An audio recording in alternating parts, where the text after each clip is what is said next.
कुछ भी करने से पहले एक युवक ने शादी के कुछ साल बाद पिता से कहा वह विदेश जाकर व्यापार करना चाहता है। पिता ने उसकी मंजूरी दे दी। युवक ने अपने माँ बाप और गर्भवती पत्नी को छोड़कर व्यापार करने विदेश चला गया। उसने विदेश में कड़ी मेहनत की और धन कमाया। वह बहुत अमीर सेठ बन गया। लगभग 15 वर्ष धन कमाते बीत गए तो उसे वापस घर लौटने की इच्छा हुई। पत्नी को पत्र लिखा, उसने आने की सूचना दी और जहाज में बैठ गया। वह सेठ कुछ दिनों बाद अपने नगर पहुंचा। नगर के एक चौराहे पर देखा उसने एक व्यक्ति का बोर्ड के साथ खड़ा था। उस बोर्ड पर लिखा था बेशकीमती ज्ञान के सूत्र। तो सेठ ने बोला ठीक है, एक सूत्र मुझे भी दे दो। वह आदमी बोला मेरे हर ज्ञान सूत्र की कीमत 100 स्वर्ण मुद्राएं हैं। सेठ को यह सौदा महंगा तो लगा, लेकिन उसने एक ज्ञान सूत्र खरीद लिया। उस व्यक्ति ने सेठ को ज्ञान का सूत्र दिया, कोई भी ज्ञान कार्य करने से पहले 2 मिनट रुक कर सोच लेना चाहिए। सेठ ने वह सूत्र अपनी डायरी में लिख ली। सेठ को अपने घर पहुंचते पहुंचते रात हो गई। सेठ ने सोचा इतने साल बाद लौटा हूं तो क्यों न सीधे पत्नी के पास पहुंचकर उसे सरप्राइज दूं। घर के चौकीदारों को इशारा से अंदर कुछ भी कहने से मना कर दिया और सीधे पत्नी के कमरे में गया।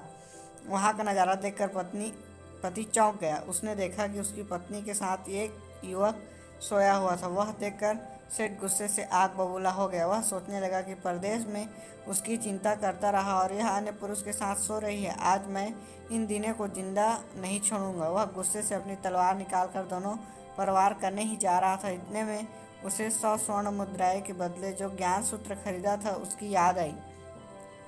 कुछ भी कार्य करने से पहले 2 मिनट सोच लो। वह 2 मिनट सोचने के लिए रुका। उसने तलवार वापस पीछे हटाई। वो दोनों किसी बर्तन की टकरा गई और बर्तन के गिरने के बाद से पत्नी की नींद खुली। आंखें खुलते ही उसने अपने सामने पति को देख वह बहुत खुश हुई और बोली आपके बिना जीवन सूना सूना था। इंतजार में इतने वर्ष कैसे निकल गए मैं ही जानती हूँ। पत्नी ने इतना बोलकर पास सोए हुए युवक को उठाते हुए बोले बेटा उठ जा, तेरे पिताजी आए हैं। युवक उठकर जैसे ही पिता को प्रणाम करने झुका तो माथे की पगड़ी सेठ के पैरों में गिर गई। उसके लंबे बाल बिखर गए। सेठ की पत्नी ने कहा यह आपकी बेटी है, इसके सामने कोई आँच न आए इसलिए मैंने इसे बचपन से ही पुत्र के समान पालन पोषण और संस्कार दिए हैं। यह सुनकर सेठ की आंखों से आंसू की धारा बह निकली। उसने पत्नी और बेटे को गले लगा लिया और सोचने लगा यदि आज मैंने इन ज्ञान सूत्र पर अमल नहीं किया होता तो आवेश में आकर कितना अनर्थ हो जाता। मेरे हाथों से मेरा ही